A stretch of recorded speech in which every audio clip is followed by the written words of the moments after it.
Hi there, I'm Amy Griffiths and I'm one of the journalists in Manx Radio's newsroom, and you're listening to Newscast. I'm Paul Weatherall, Chair of Liberal Vannin. The current living wage is, I think it's £13.74 pence an hour at the moment for the current financial year, 25-26. And it's calculated, I think, by people in the Department for Enterprise, possibly Treasury, who do a shopping list of goods across a different range of household types and age groups.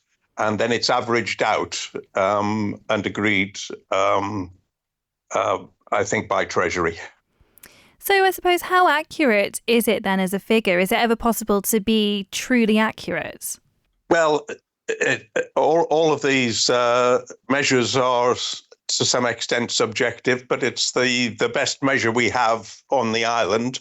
There's a similar process taken by I think it's the Joseph Rowntree Trust in the UK, who do the same for the UK living wage. And they're a well-respected organisation. I think they're backed by one of the universities in the Midlands of England. And I think our living wage process is based on what they do in the UK. So I think it's got as much credibility as any other measure, and it's the one that's accepted by government on the island and trades union organisations and employers who there are a number of employers on the island who apply it regardless of whether it's the legal minimum or not. And of course, in the past week, government has announced that it's planning to increase the minimum wage from £12.25 to £13.46 in April next year. So do you think that increase goes far enough? Well, as I've just said, the minimum, the Manx living wage for the current year is slightly above what the government are announcing for next April. So it's less than we would have hoped for. It is only 28p difference, but... Yeah, but that makes a big difference to people who are on very low earnings. And, that's an hourly rate. So if you add that up over 30 to 37-hour week and the number of weeks in the year that people are working, it makes a difference on an annual salary. Also, Liberal Vannin campaigned for equivalence between the legal minimum and the Manx living wage at the last election. And we were pleased that the government agreed in its first programme for government after the election that they would work towards that during the course of this administration. And it's only this year that they've now reneged on that. So we'd like to hold them to their original promise, and it's not going to happen, we understand, before the next general election. So Liberal Vannin will be campaigning again at the next general election, as we did at the last election, for the legal minimum to be equivalent to the Manx living wage as it's calculated every year.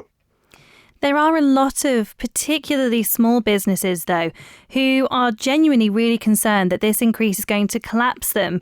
Because, if you look at the base pay will then rise to more than £26,000 annually.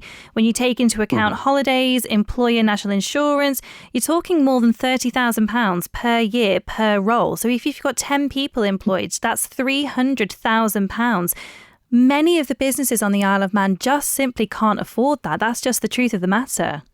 I don't think it is the truth of the matter. Many businesses claim that, but they've known that the government were working towards this over the last 5 years. So any business worth their salt will have factored all of this in as part of their normal business planning. So I think obviously, some businesses want to keep wages as low as possible so that they make more profit. But I don't think it's government's job to help businesses survive on the back of people who are very low paid. But then there are lots of other factors affecting, particularly if you're looking at something like the hospitality industry, which notoriously employs a lot of minimum wage earners.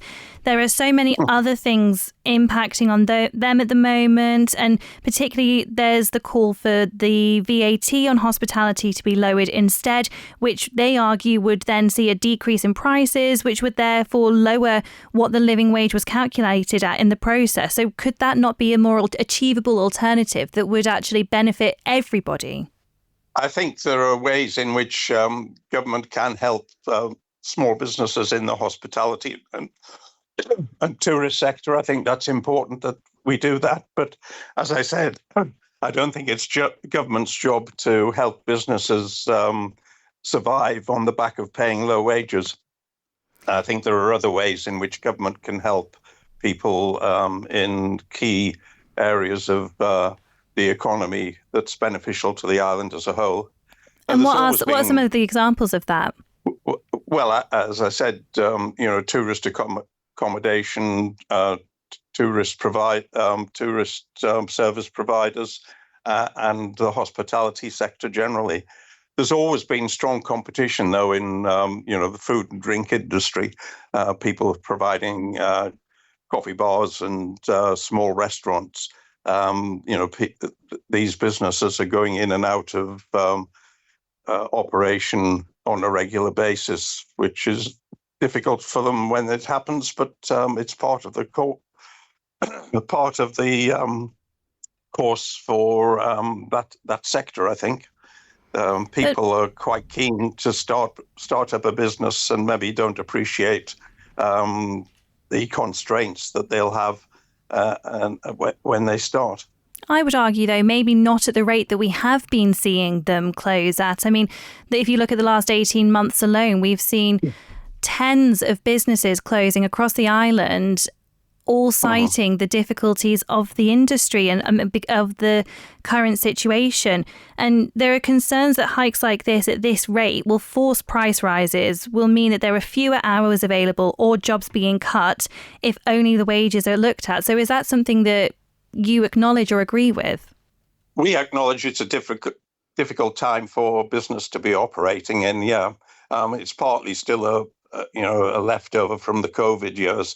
And the tourist numbers haven't quite bounced back yet, but they are growing back year on year over the last couple of years.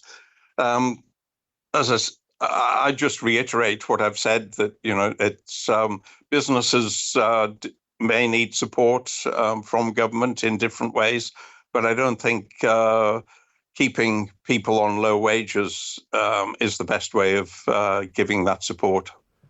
And I appreciate that, you mentioned that this is something the government committed to right at the start of this administration. So it is something that has been on the horizon for a number of years now. But to implement such a big increase in a relatively short period of time, don't you think it should maybe be phased or have been phased a bit more steadily so that businesses could have had a bit more time to adapt to it?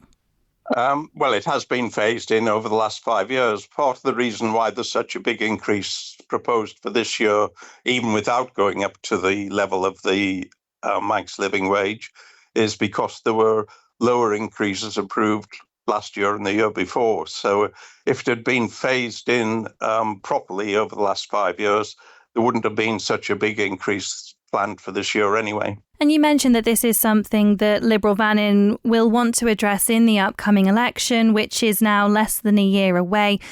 Is it purely the minimum wage that you want addressing, or will you as a party be looking at the sector as a whole, and particularly those sectors that are employing lots of minimum wage workers, to try and work out what is going to be best and to revitalise, industries like the hospitality sector to create a thriving economy on the Isle of Man again?